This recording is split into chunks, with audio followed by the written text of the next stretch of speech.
Eu quero compartilhar uma palavra com vocês e gostaria de ler em João capítulo 4. João capítulo 4, do versículo 3 em diante diz: Assim, deixou a Judéia e voltou para a Galileia. No caminho, teve de passar por Samaria. Chegou ao povoado samaritano de Sicar, perto do campo que Jacó tinha dado ao seu filho José. O poço de Jacó ficava ali, e Jesus, cansado da longa caminhada, sentou-se junto ao poço por meio do meio-dia. Pouco depois, uma mulher samaritana veio tirar água, e Jesus lhe disse: Por favor, dê-me um pouco de água para beber. Naquele momento, seus discípulos tinham ido ao povoado comprar comida. A mulher ficou surpresa, pois os judeus se recusavam a ter qualquer contato com os samaritanos. Você é judeu, e eu sou uma mulher samaritana, disse ela a Jesus. Como é que me pede água para beber? Jesus respondeu: Se ao menos você soubesse que presente Deus tem para você e com quem está falando, você me pediria e eu lhe daria água viva. Até aí. Feche seus olhos, vamos orar. Meu Pai amado, eu peço nessa hora que o Seu Espírito esteja passeando, se revelando para nós. Jesus, Tu és a palavra, Tu és o verbo que se fez carne, se revele. Traga, Senhor, Seus tesouros escondidos aqui. E que haja, Senhor, uma renovação no nosso entendimento. Que nós possamos sair daqui, Senhor, adestradas, Senhor, para guerrear, para viver, para conquistar aquilo que o Senhor tem para nós. Fale conosco. Nós declaramos a nossa mente receptiva e o nosso coração aberto para receber mais de Ti. Todo bloqueio, tudo que venha roubar a palavra está repreendido agora em nome de Jesus. Nós queremos ouvir a Sua voz. Fala conosco, Senhor. Em nome de Jesus. Amém. Então eu quero falar um pouco com vocês hoje sobre a mulher samaritana. Essa mulher, ela teve um encontro com Jesus. E a partir deste encontro, ela se tornou outra pessoa. Ou melhor, a sua vida nunca mais foi a mesma. A partir dela conhecer Jesus, ela começou a ter a sua mentalidade transformada. E eu acho interessante o versículo, quando nós começamos a ler o texto, que fala assim que era necessário passar por Samaria. Jesus, ele estava indo da Judéia para Galileia. E para ele chegar nesse destino, ele tinha 3 caminhos. Ou ele iria pela costa, ou ele atravessaria o Jordão e passaria pela Pérea, ou ele iria por Samaria. E esse era a pior opção. Por quê? Porque os judeus não se davam com os samaritanos. Os judeus ortodoxos evitavam passar por lá por causa que eles se odiavam. Os samaritanos, eles eram uma raça mestiça de judeu com gentios. Na época que as 10 tribos do norte foi levado cativo à Síria, ficou um remanescente ali. E este povo israelita, eles se casaram com outros povos. E ali surgiu os samaritanos. Então os judeus legítimos, sem ser mestiço, não aceitava. Por quê? Porque Deus tinha dito que não era para casar com outros povos. Então eles não se davam de jeito nenhum. E então os samaritanos não podiam ir a Jerusalém adorar, por causa da rixa. E então eles começaram a adorar do jeito deles no Monte Gerizim. E isso só piorou o preconceito. E além de tudo isso, que gerava esse empecilho de Jesus passar por Samaria, era considerado na época inapropriado um homem conversar com uma mulher que ele não conhecia em público. E também os judeus não pediam nenhum favor para os samaritanos. Eles não bebiam na mesma água, no mesmo jarro que eles bebiam. Era considerado impuro. Então, resumindo, Jesus passou por Samaria, conversou com uma mulher que era inapropriado, pediu a água dela, mesmo sendo considerado contaminado, e ainda pediu um favor para ela dar água. Tudo que não podia, Jesus fez. E por isso que ela ficou admirada. Ué, mas você é judeu, sou samaritana, tipo, sou mulher, né? Você está falando comigo? E Jesus inicia o diálogo pedindo água. E aí ele fala para ela que se ela pedisse água, ele daria água viva e ela nunca mais teria sede. E Jesus estava falando de algo espiritual. Ele estava falando que essa água viva é o Espírito Santo, o Espírito de Deus dentro de nós, que torna-se uma fonte que jorra e sacia a nossa sede. Só que ela não estava entendendo bolufas. Ela não estava entendendo nada, ela não tinha sua mente aberta, ela não tinha discernimento espiritual. Ela tinha sua mente blindada. E isso, eu posso provar para você que isso é verdade, que quando ele falou assim, olha, eu vou te dar uma água viva que você nunca mais vai ter sede. Daí ela falou, então me dá. Ela falou assim, onde que encontra? Onde que é o lugar? Que lugar que é esse? Sei não, hein? Ela não conseguia entender. E aí, no decorrer da conversa, Jesus falou assim, olha, traga o seu marido. E ela falou assim, não, Senhor, eu não tenho marido. E Jesus diz, disseste bem, pois já tivesse 5 maridos, e o que você tem ainda não é seu. Jesus, ele revelou a vida amorosa daquela mulher. E o que me surpreende é que essa experiência não fez essa mulher crer em Jesus. Porque as experiências que nós temos com o Senhor não aumentam a nossa fé, é uma experiência. Por exemplo, quando o rico e Lázaro morreram, e na história que Jesus contou, e o rico foi para o inferno e Lázaro, o mendigo, foi para o céu, o rico falou assim, Abraão, manda alguém daí, ou manda Lázaro ir lá falar com a minha família. Fala para eles que tem um lugar horroroso, para eles mudar de vida, para que eles possam morar no céu. E Abraão falou assim, não, se eles não crerem em Moisés e nos profetas, eles não vão crer se eu enviar uma pessoa daqui para lá. E na teoria, assim, se você for, eu penso, se aparecer uma pessoa que morreu lá com você, assim, acho que você ficaria meio assustado, daria um pouquinho de credibilidade. Mas, segundo a palavra de Deus, não é suficiente para você crer em Jesus. E foi realmente o que aconteceu com essa mulher. Ele revelou a vida dela e ela começou a desconversar. Ela falou assim, mas qual religião que é certa? Saiu pela tangente, né? Qual religião é certa? Porque os judeus adoram em Jerusalém, nós samaritanos adoramos aqui em Gerezim. E Jesus começou a ensinar a ela que existe somente uma fé verdadeira. A Bíblia diz que a salvação vem dos judeus. Jesus é um judeu. Quem escreveu a Bíblia foram judeus. Os primeiros cristãos foram judeus. Então não existe, toda religião é boa. Não. Existe uma fé aceita por Deus, e é a fé em Jesus Cristo. E aí ela falou assim, olha, Senhor, o Messias, ele vai vir. Aí Jesus se revela para ela e ele fala, eu sou o Messias. Eu sou o Cristo. E a partir deste momento, essa mulher começou a crer em Jesus. Ela escolheu crer. E a partir desse momento, a sua vida foi transformada.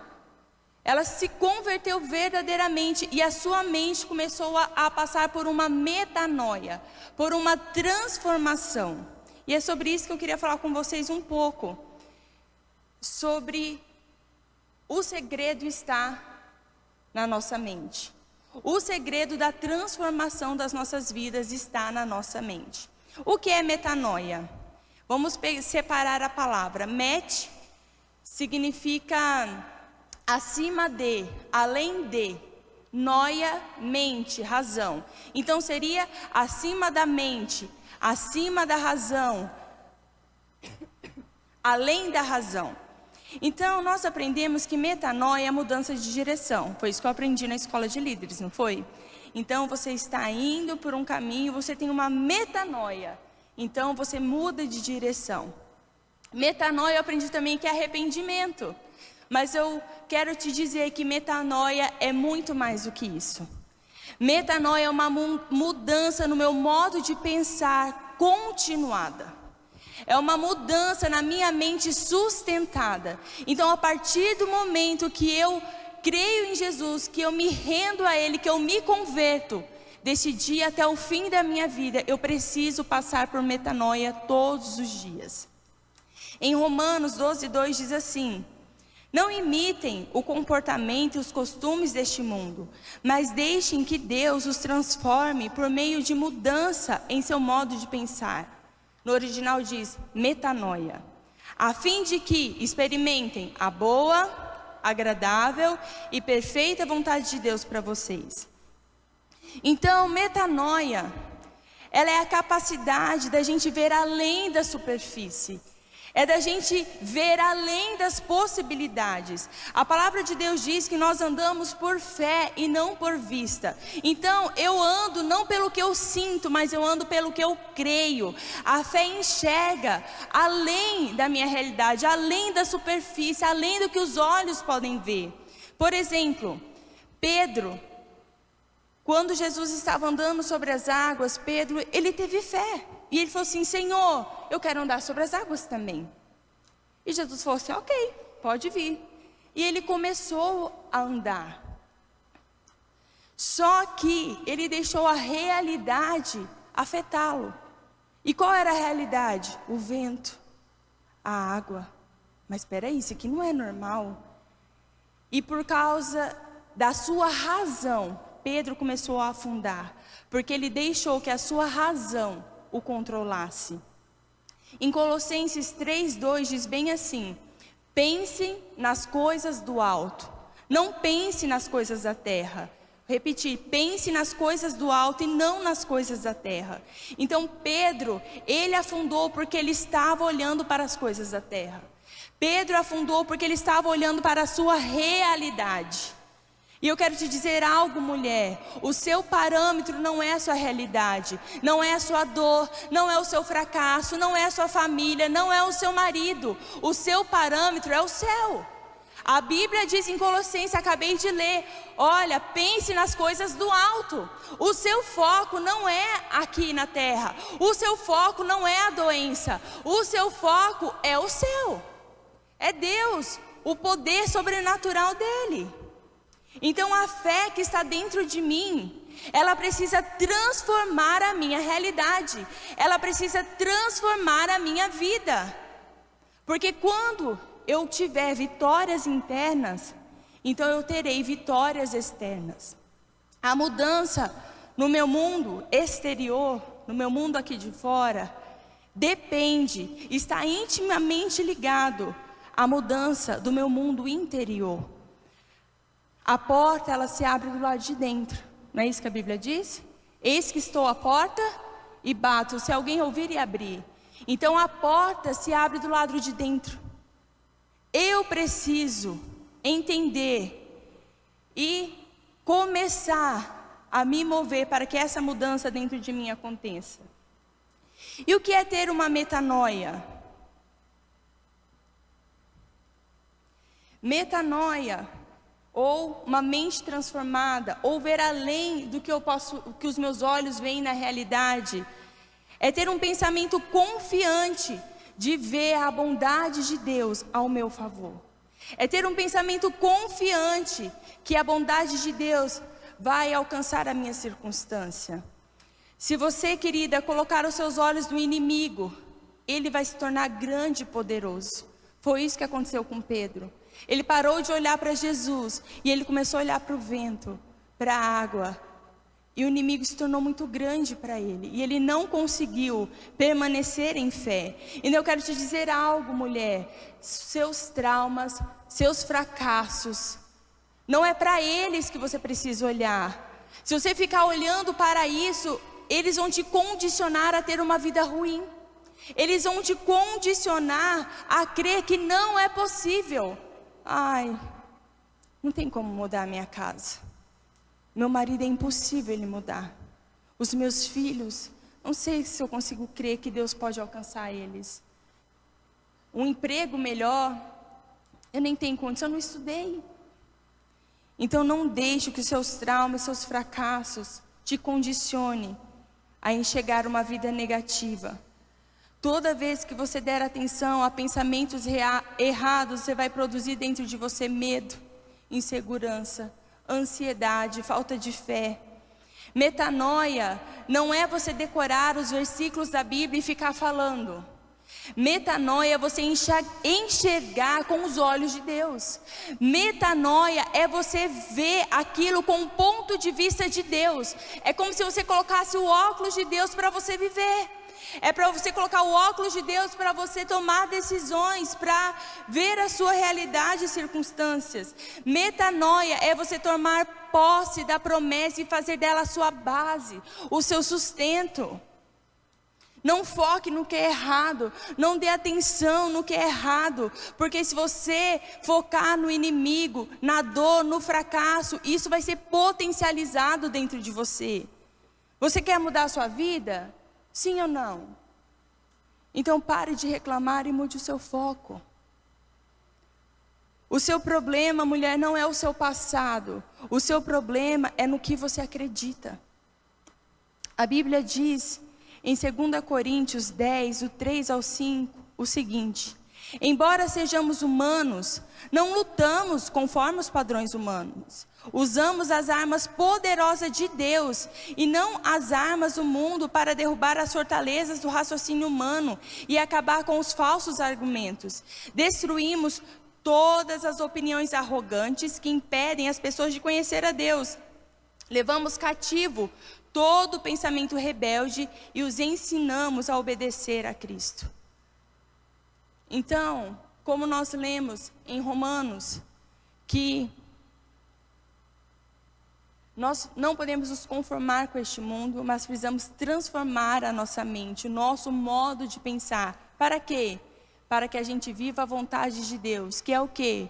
Boa, perfeita e agradável. Então, para a gente viver a vontade de Deus, nós precisamos ter uma mente transformada.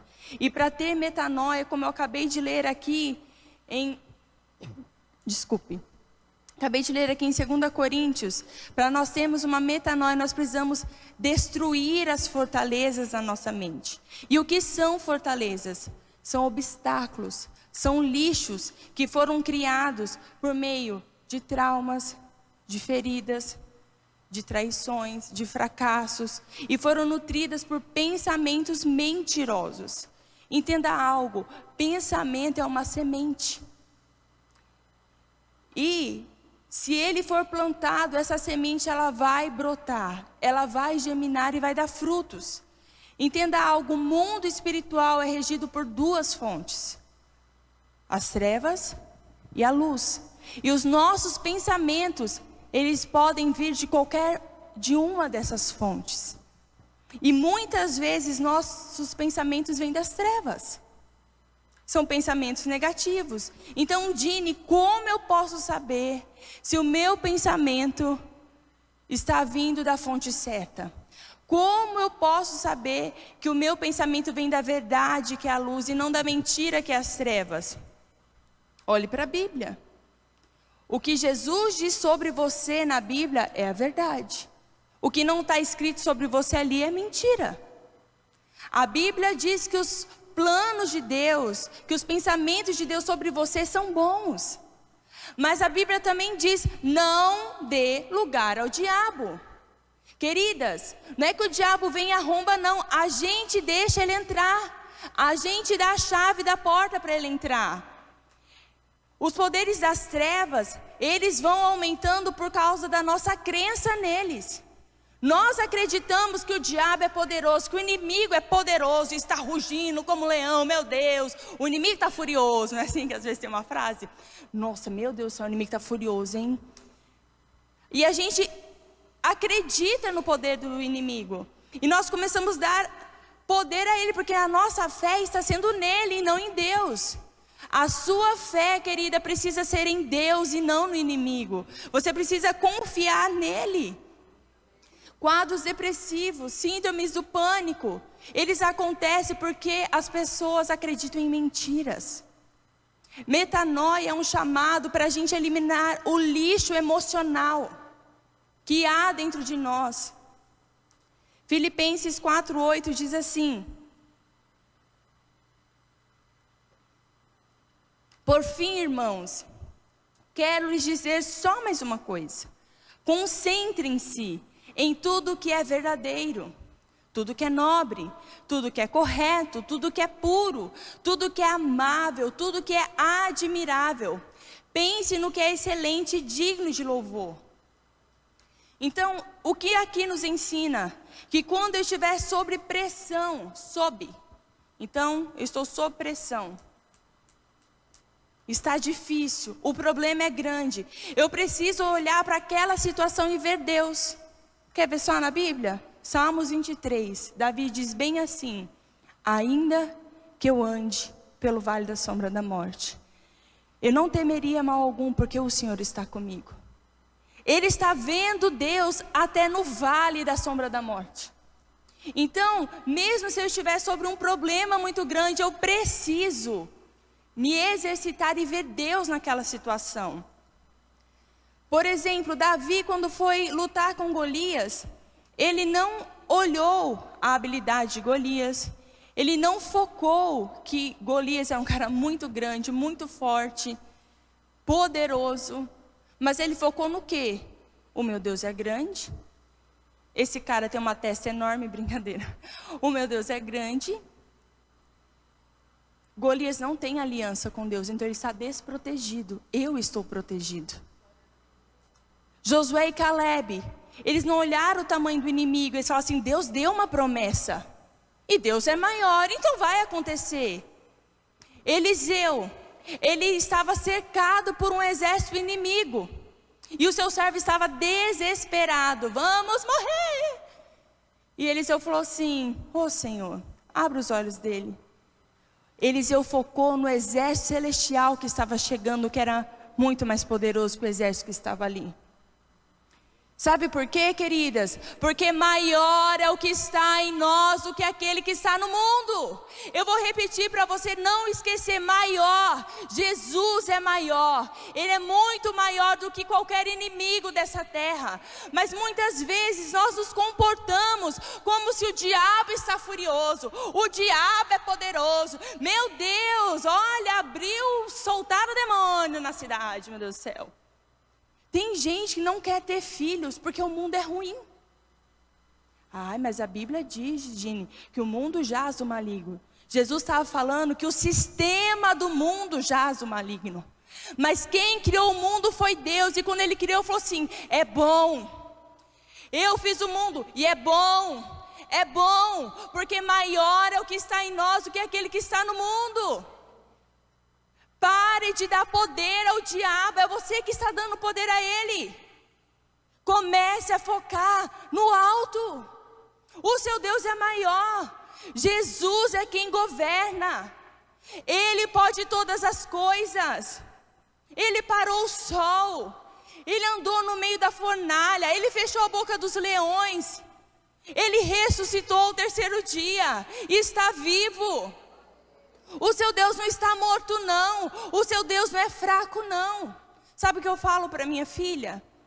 Eu falo assim, agora ela começou a ir na escola. E aí esses dias ela falou alguma coisa de herói lá. Eu falei: filha, deixa eu te falar uma coisa. De todos os heróis que você ouvir falar, Jesus é o maior. Filha, ele vence todos assim, ó, com um sopro da boca dele. Ele é muito poderoso. Ah, é, mamãe é. Aí eu fico: filha, qual é o maior herói que existe? Ela fala: Jesus. E isso mesmo, filha. Nós precisamos inculcar isso em nós. Nós precisamos escolher os nossos pensamentos.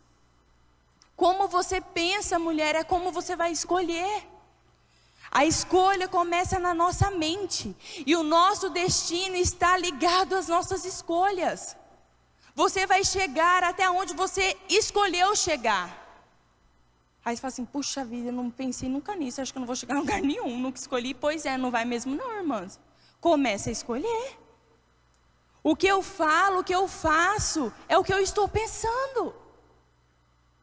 Se eu só reclamo do meu marido, se eu só reclamo do dinheiro, se eu só reclamo que eu estou com dor nas costas, que eu estou cansado, é a sua realidade.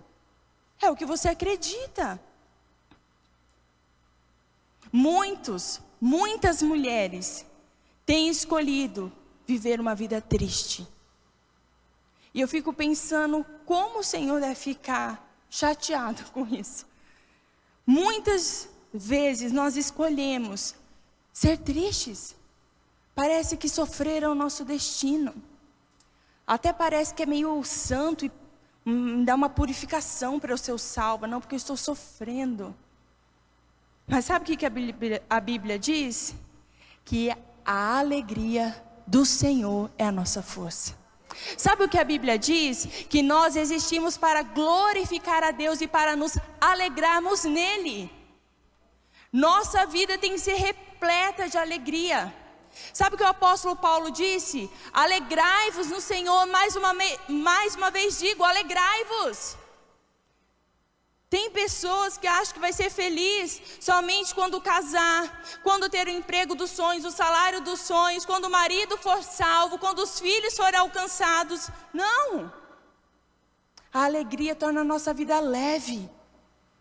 A alegria é fruto do Espírito Santo. Mulher, se a alegria foi embora do seu coração, você precisa pensar, refletir em qual mentira você está acreditando.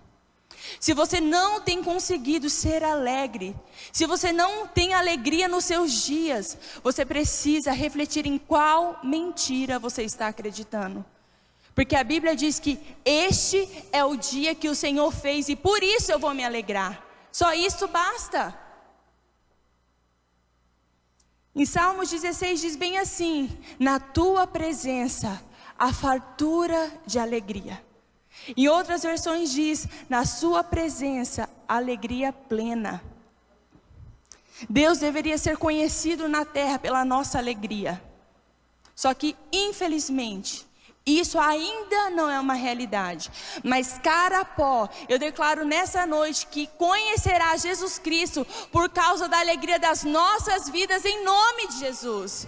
O Senhor te deu um casamento para você se alegrar. O Senhor te deu filhos para você se alegrar. O Senhor te deu um emprego, uma faculdade para você se alegrar. A sua vida deve ser repleta de alegria em nome de Jesus.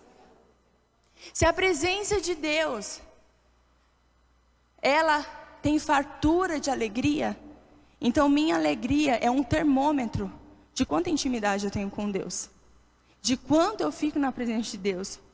Uma vez eu vi um pastor, a gente achei tão legal.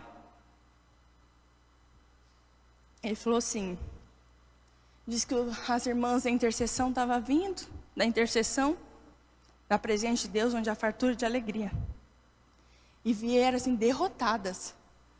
Aí o pastor falou assim: ô irmãs, tudo bem? Tudo, pastor. Você estava orando? Sim. Para quem? Aí elas olharam e falaram assim: irmãs, porque a Bíblia diz que na presença dele há fartura de alegria. Vocês estão buscando Deus errado. Isso é sério. A gente vive carrancuda. Ai, gente, eu uma coisa assim, eu tenho o dom de ser carrancuda. É fácil ser carrancuda, entendeu? Eu lembro quando eu morei em São Paulo, e eu tinha uma mãe postiça lá. E às vezes ela falava assim: Di, você precisa sorrir mais. Eu pensava assim: mas eu nem tenho tempo de sorrir. A minha vida é tão corrida, que eu nem lembro que eu tenho que dar risada, meu Deus. Nem tô brava, é que eu só tô com pressa só. Jesus diz bem assim, em João 15:11. Eu lhes disse essas coisas para que fiquem repletos da minha alegria. Sim, sua alegria transbordará. Em outra versão diz assim: eu lhes digo isso para que a sua alegria seja completa. Não é 10%, 20%, 30%, não é 100%. Querida, o que está impedindo você de ter uma alegria completa? Em qual mentira você está acreditando que você não está tendo essa alegria completa? A mulher samaritana, ela decidiu crer em Jesus. E ela não era uma mulher bem vista, benquista. Ela já tinha tido 5 maridos, ela era quase uma Gretchen, irmãs. Ela já tinha tido 5 maridos, o que a Gretchen é mais, uns 8, 9, ela já casou. Eu admiro a Gretchen. Sabe por quê? Ela acredita tanto no casamento que já casou umas 8, 9 vezes. essa mulher tem o princípio de Deus dentro dela. Casou 9 vezes. Só esqueceu de ficar na aliança, né? Mas enfim, isso é detalhes. A mulher samaritana voltando.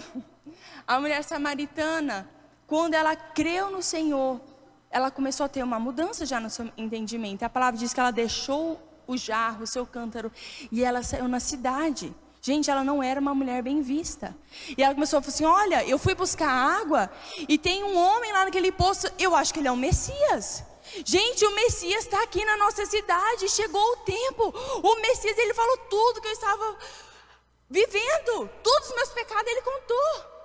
E ele começou a falar que existe uma água viva, e quando ele fala, vai gerando vida, vocês precisam vir ouvir. E ela trouxe muitas pessoas. A palavra diz que muitos creram somente pelo testemunho dela, que vamos combinar que já não era um testemunhão, né, gente? Ela tinha acabado de conhecer Jesus. E muitos vieram e ouviram Jesus e creram. E Jesus ficou naquela cidade durante 2 dias. E muitos foram salvos, porque era necessário passar por Samaria. Hoje, mulher, você pode tomar a mesma decisão da mulher samaritana. Você é muito melhor do que ela. Você já está lavada pelo sangue do Cordeiro. Você é filha de Deus. Você pode ter a sua mente transformada. Como nós lemos no começo, em Romanos 12, 2, eu quero ler de novo.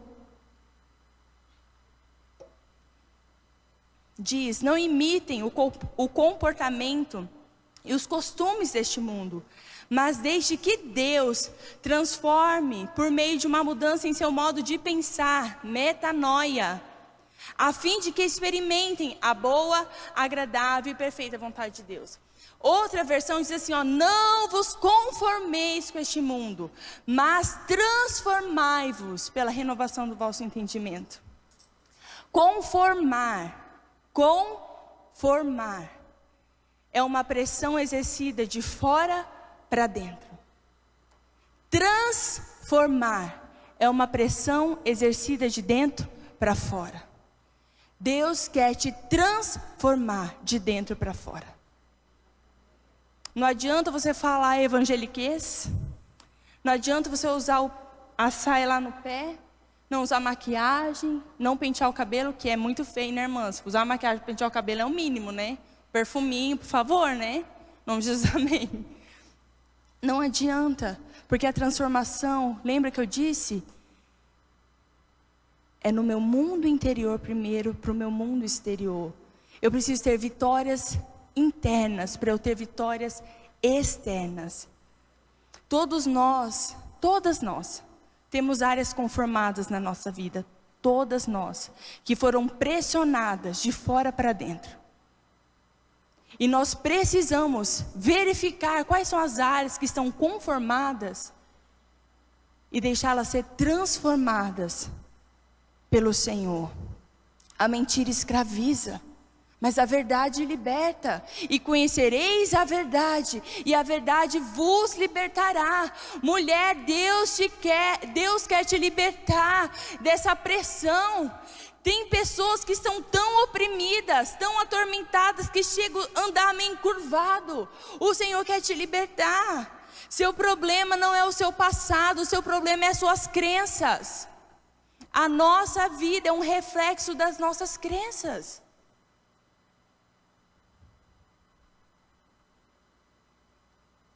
E para encerrar, vou ler mais uma vez Filipenses 4:8. Por fim, irmãos, quero lhes dizer só mais uma coisa. Concentre-se em tudo que é verdadeiro, tudo que é nobre, tudo que é correto, tudo que é puro, tudo que é amável, tudo que é admirável. Pensem no que é excelente e digno de louvor. Ou seja, escolha os seus pensamentos. Você precisa filtrar os seus pensamentos. Eu não posso filtrar os seus pensamentos. Ninguém pode te ajudar, é você, uma escolha. E desde você pensar que está difícil, que não vai mudar, que é impossível, pare de acreditar na mentira e olhe para Jesus, creia na verdade. Você é aquilo que você imagina, diz a Bíblia. Assim como o homem se vê, assim ele é. Se você se vê feia, você é feia. Agora, se você se vê lindo, maravilhoso, você é lindo, maravilhosa. Porque a Bíblia diz que você é o que você vê que é. Filtre os seus pensamentos. Se vir um pensamento, você fala assim, peraí, mas o que a Bíblia diz sobre isso? Não, a Bíblia diz isso. Tá, repreende em nome de Jesus, não quero você. Ah, mas eu não vou conseguir. Mas peraí, o que a Bíblia diz? Eu não vou conseguir. Não, a Bíblia diz que eu sou mais que vencedor. Isso é mentira. Comece a filtrar, a peneirar os seus pensamentos. Porque dessa forma você vai ser transformada. É que você só está focando na mentira. Você precisa focar na verdade. O segredo está na sua mente. O segredo está na transformação do seu entendimento. Queridos, não adianta você ler a Bíblia 10 vezes por ano, se você não tiver o seu entendimento transformado. Como eu disse para vocês, não adianta você ficar orando horas e horas e horas, se você não entender que na presença de Deus a alegria é disponível. Sabe, o nosso meio, o meio cristão, que mudou o mundo, porque a Europa, ela foi construída por cristãos e foi uma potência. E saíram da Europa, construíram a América do Norte, uma potência. Tudo baseado nos princípios de Deus. Só que, com Roma, a cultura grega, ela foi disseminada no meio cristão. E hoje, muitas vezes tem essas mentiras, essas filosofias enraigadas dentro de nós, e a gente achando que é santo. Por exemplo, sofrer. Tem gente que acha que sofrer faz parte. Claro, irmãs, eu não estou vendendo o evangelho barato para você. A Bíblia é clara, no mundo tereis aflições. Mas não está falando que você vai ficar, ó vida, ó morte, ó azar. Oh, coitadinha de mim, como eu sofro. Não, você fala assim, levanta um aleluia na presença do inimigo. O diabo rugiu, você fala aleluia. Não é sai não, é aleluia. O diabo fez aleluia, aleluia, aleluia. Eu brinco que quando a pessoa está com preguiça de falar aleluia, aleluia, aleluia, fala aleluias, né? Põe um S no final, fica no plural, é vários, né? Levanta um aleluias. É isso que a gente precisa fazer. As armas estão aí. Elas são simples, mas elas são poderosas em Deus para destruir sofismas, fortalezas, pensamentos errados para transformar a sua vida. O evangelho é simples, mas ele é verdadeiro. Amém?